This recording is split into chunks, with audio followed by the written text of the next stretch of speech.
I like was really like hyper fixated on Eden's music for a good while. Him and Jeremy Zucker and Love. I think I've done a few of Love's stuff. I've been listening to those guys for like a minute. And around that time is like when I kind of discovered him. I mostly produced for other people. Basically been my job since I was 18. I had wanted to start doing more stuff for myself. You know, I thought doing covers would be like a little more like low effort. You know what I mean? Yeah. And then what I was thinking with EXO is I was like, I will try to recreate these songs like to the best of my ability, like just as like a challenge for myself, like as a producer. Like I wanted to see like how close I could get it. You know what I mean? In terms of to the original.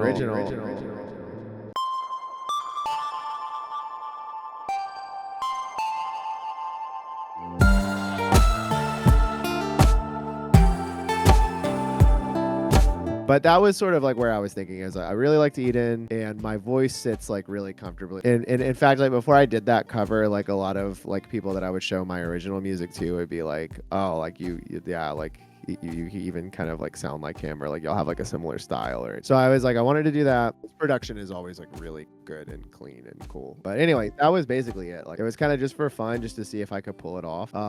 And I liked that song a lot, you know. So Yeah, fair enough. That's an amazing backstory. When was like the first time you actually saw it being used on Geometry Dash? you know what's funny is like I think I even have the pinned comment where I was like joking because at the time like I don't know, do you say his name like Kermal? Carmel, yeah, Carmel. He was going by Crazy Man at the time, and I think he was like, y'all don't like blow up the comments with Geometry Dash references. So like I made a joke about it.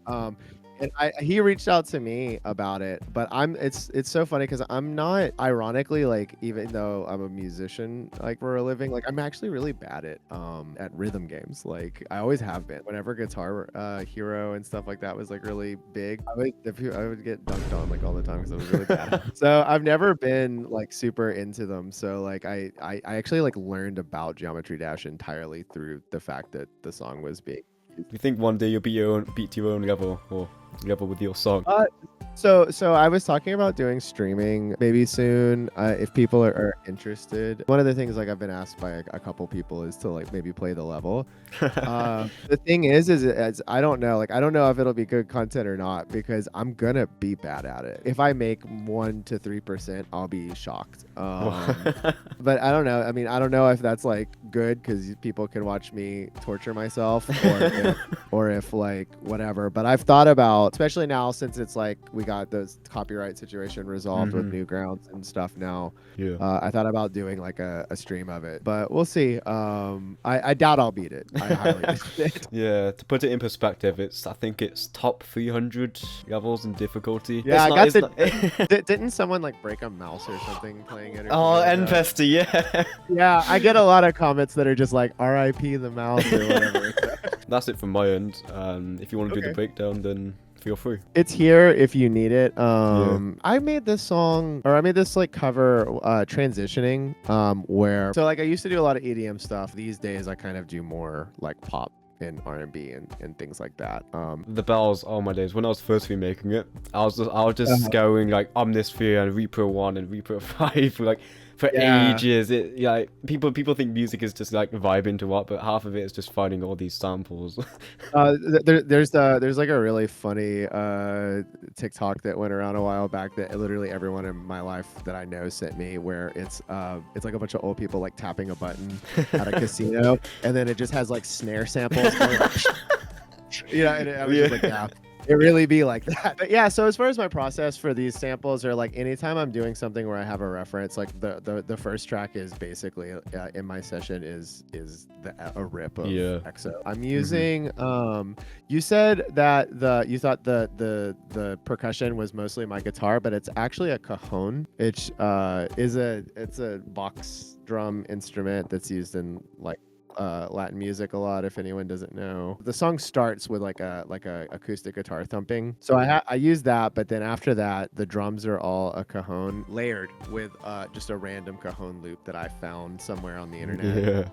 And I just retimed it and used like one section of it but until the electronic drums come in, which is like basically the dance like or the melody break after the first chorus. I think after that I would have played the acoustic guitar. It looks like I basically just like went through the entire song. Like Yeah. I was like, okay, what's this section and then what's that section, and I just built the guitar up that way. So then like after that it would have been just trying to find sounds that are similar to or at least like as close as I could get to what he had. I was using Zeta a lot back in the day. Also around that time, like I was using the Nexus sub. Nexus has like a sine wave bass. A lot of the times like basses that have a lot of mid-range character don't really have a lot of like a really long like really strong low end. I always really liked the sine wave in Nexus. Like I feel like it has like a lot of character. It sounds a lot thicker and fuller than you know. But yeah, I mean that's pretty much like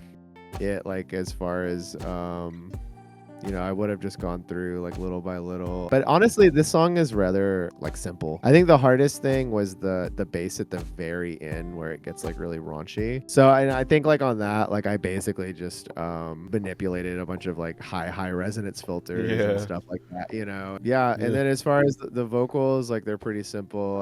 I didn't even really do that much to them apparently. Just some simple, I used like CLA vocals at the time, which is weird. It's not a plugin I even really use that often. But they were pretty straightforward, which is and those vocals are significantly rawer than anything else that I've probably put out, and I guess it's because I mixed it in Ableton, which I usually don't do. And then the acoustic guitar is a Taylor. I actually still have it like in the studio with me. It's a pretty simple process for this one. The drums are very simple. Like that's probably like 90% of it is just good sample selection and trying to get like good recordings, and then you know the rest is the editing and stuff. The original song was produced by Eden, but the cover for the extra song was made by Aaron Musslewhite. We're going to be breaking down the Aaron Musslewhite version, since that was the one used in the song. The track is in 164 BPM, and for the first part we're going to be playing a guitar right here.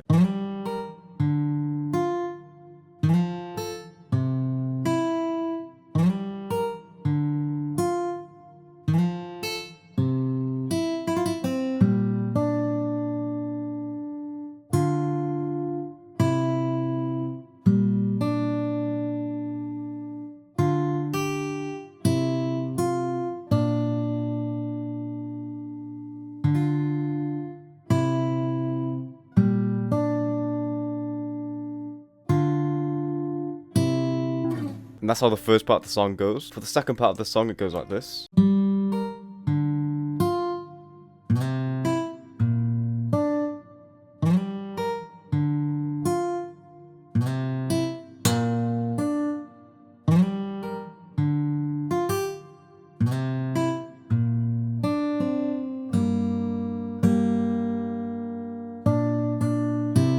And it changes in progression from G to D to C to A sharp. We are programming this guitar in Ample Guitar Taylor, and Ample Sound do a really good replication of actual real life sounding guitars. And since Aaron Musslewhite said he used the Taylor for the recording, we'll be using the Taylor right now. Another thing to mention is that the key switches, basically if you put it on D, it just tells the guitar to slide here. So effects wise, we're putting some reverb on it. We're using the Glassy Guitar Room in FabFilter Pro R. Then we're using some normal reverb here from Vintage Verb, and we're EQing it a little bit as well. Raising the highs up a little bit and putting some stereo separation on it over here. As we get to the build up of the chorus, we've got these cajon samples here.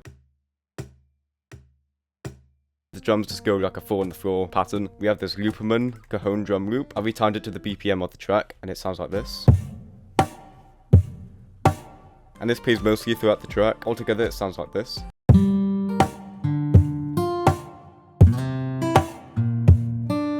Now for the chorus, it sounds like this.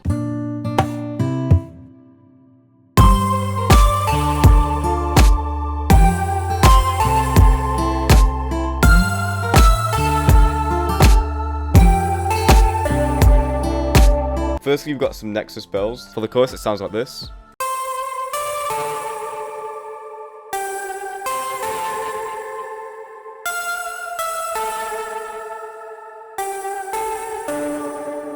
And we are using the Waterhouse Pikes in Nexus. We're editing the amp a little bit, and we're editing the reverb as well, just to give it more decay and release. Effects wise, we're putting Vintage Verb on it, and then we're putting some saturation in it using FabFilter, and we're raising the highs just a bit over here. Next, we have another bell, and it sounds like this.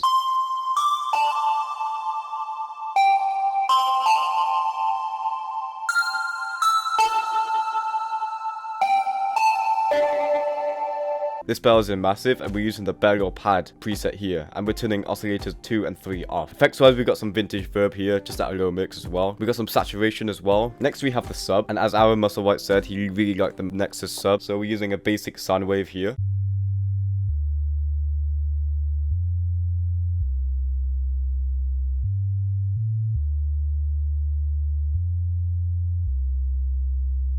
And during and after the chorus, the sub plays throughout the track. Now for the kick, I have the exact kick over here. And then we're putting up 37 cents here. And if I compare the waveforms, if you see this here, it matches perfectly. We're just playing this pattern here.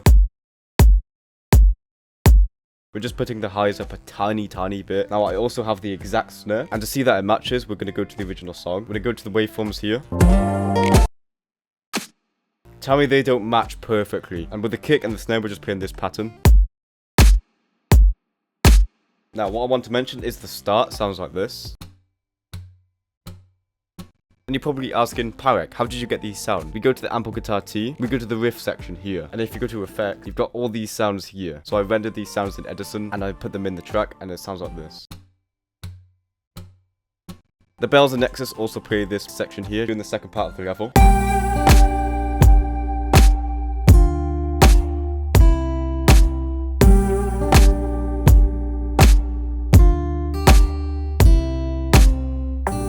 And it's just slowly going down in velocity. For this part of the song here, we're using some automation. We're just putting a bandpass filter on the drums.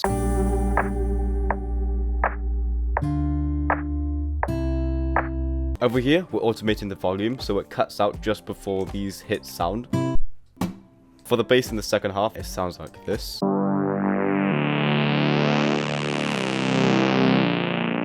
And this bass is called the bass mod will me in Serum. What we're doing is we're just automating a filter. It goes like this.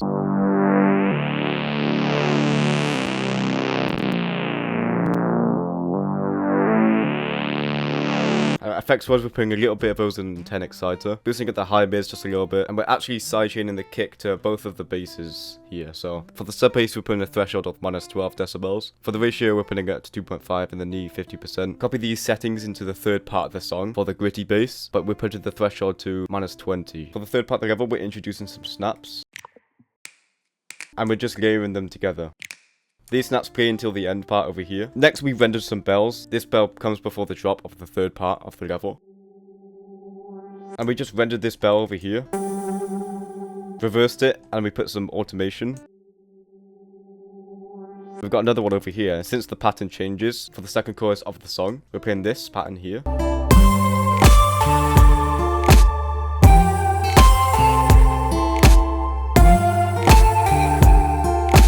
We're rendering this E note out, and we're doing the exact same process as the other bell, automating its frequencies. Automation wise, Aaron Musslewhite did say there was a plugin that he used that's called Longtail in Ableton. Basically, it makes it so the tail of the bells stay playing.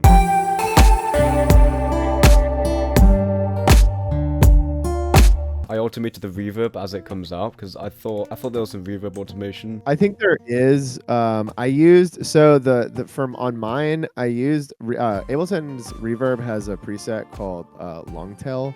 So that I also printed it. Like there's like one of the tracks says like congelar because I had my computer Wow. in Spanish at the time. But it's free.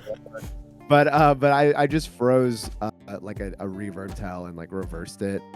So there's some of that in there as well. So what we did, we automated the reverb to make it a tail over here, and we did the exact same thing for the end over here. The end sounds like this.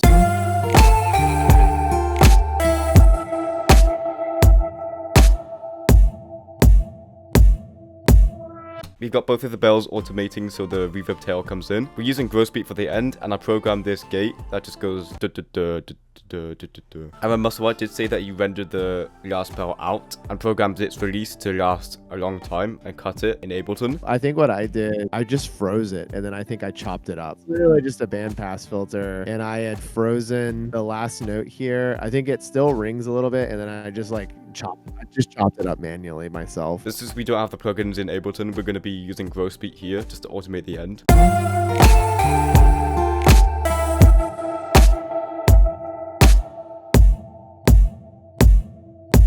We're also adjusting the frequencies of the melody. It does this.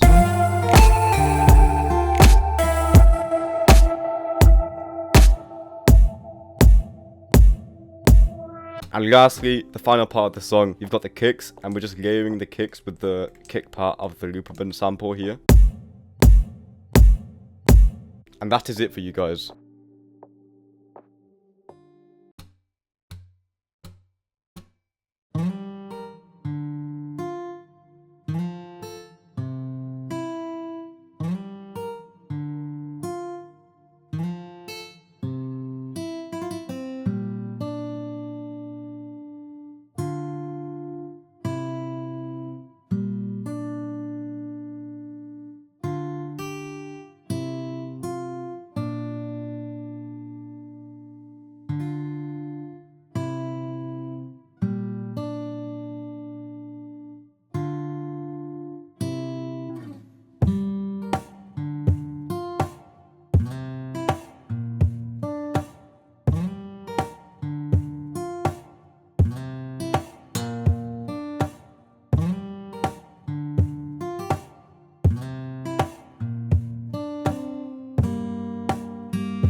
It is a unique level, like even though like people are like debating whether, like, do you know the rating system, how the rating system works in No, not at all. No. yeah. No, But I mostly get positive stuff because I Mm. guess like if people come hunt me down, you know what I mean, they really like the level. I got like one comment on Instagram where someone said something about the level being like unoriginal or something Yeah, like that, and I had no idea yeah, what he but meant. I just was like, I didn't make it. I just made the song. there's a server called Bedwars Practice, and I was playing with my friends a couple of days ago, and I was just typing in the chat, just minding my own business, and there's people that actually recognize me through my remakes, and this guy said, Oh wow. and this guy said, "What's your next remake? Can you remake EXO, please?" I was like, "What, bro? This guy's guessing." I'm dead. I was like, "Whoa!" So I don't know how I got recognized on a Minecraft server, but here we are, and I hope it pleases that guy, as well as you, of course. Yeah, you So got his. You're like, I have news for you.